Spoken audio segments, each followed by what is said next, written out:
and it's strange, and it's not what you didn't actually think. But yes, he's got a point in several cases, and other ones where you think, no, I don't think that fellow's actually in the same league. But this is the thing. This is what he does, and because he's defining it, he doesn't give it any religiosity.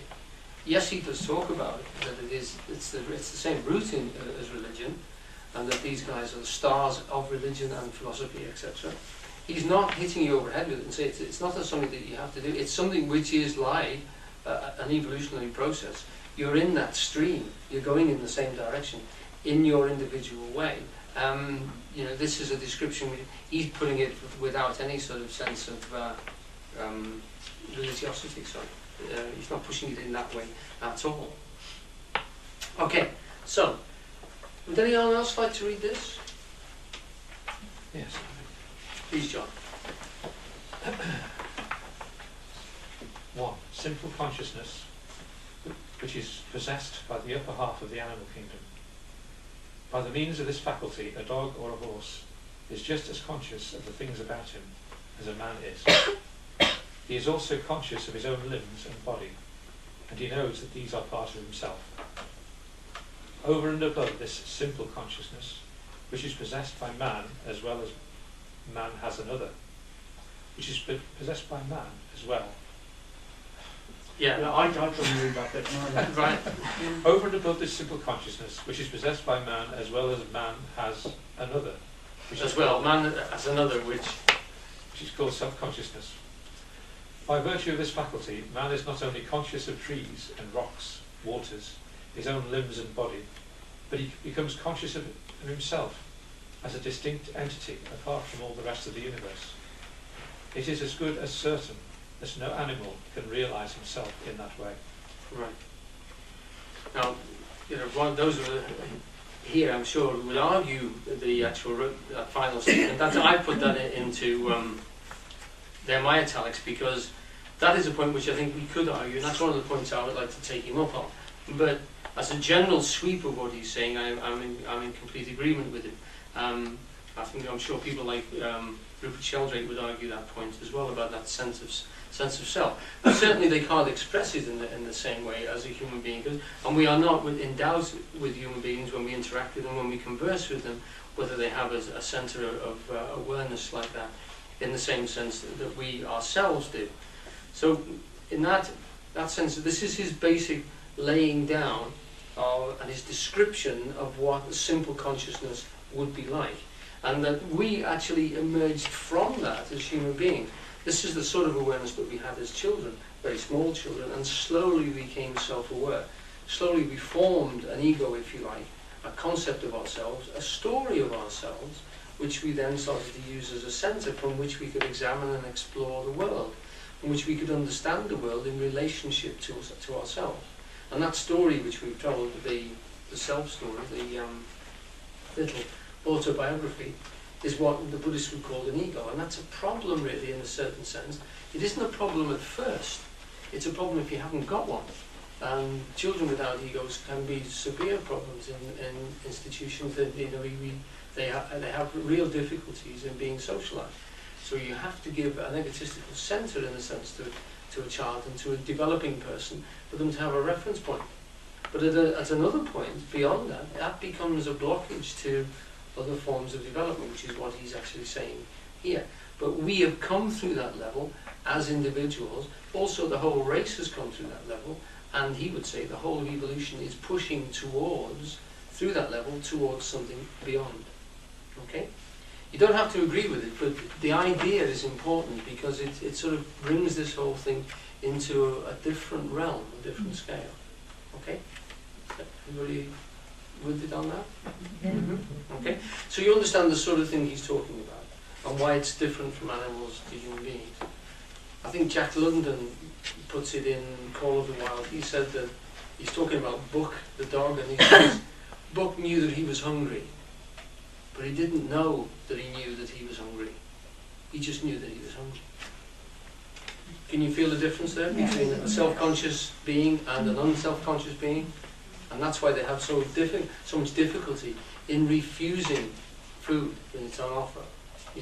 So horses will eat themselves to death, and bonobo monkeys are terribly intelligent, but they cannot choose between, they cannot let go of food to pick up more food.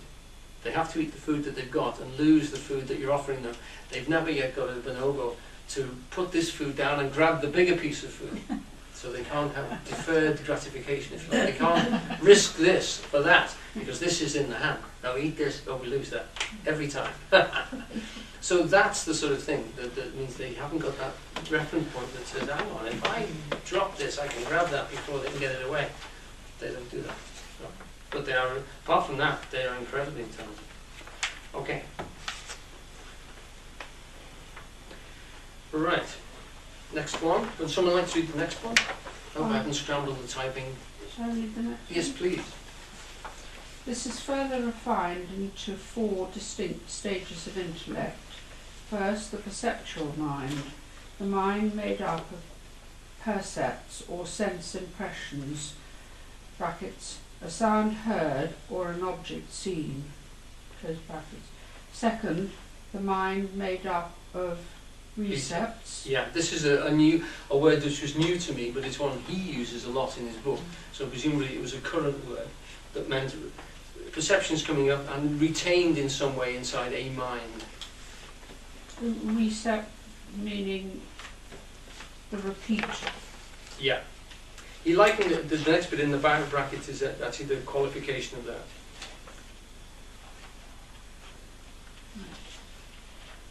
The mind of simple consciousness, brackets, he likens it to composite photography, building up percepts into a recept, various impressions built upon a unity, close brackets. Yep.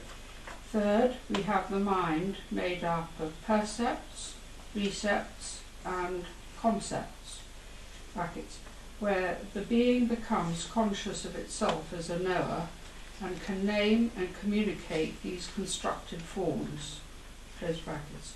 And fourth and last, we have the intuitional mind, the mind whose highest element is not a recept or a concept, but an intuition.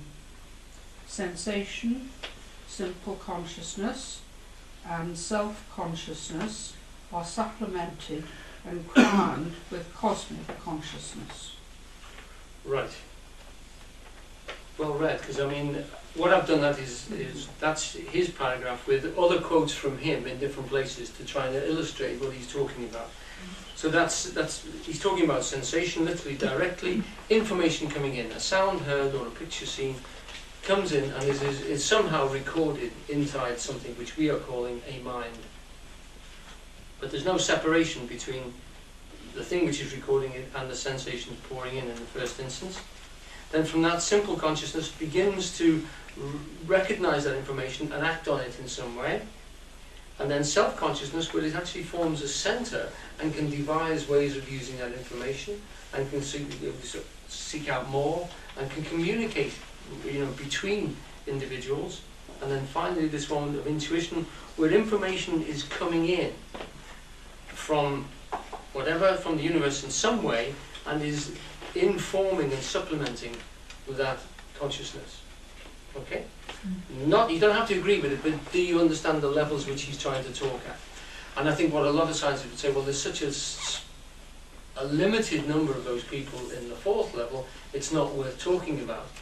And what his point is, but it really is worth talking about, because this is what actually the level of people who are self-conscious are constantly breaking towards and constantly intuiting happening around them.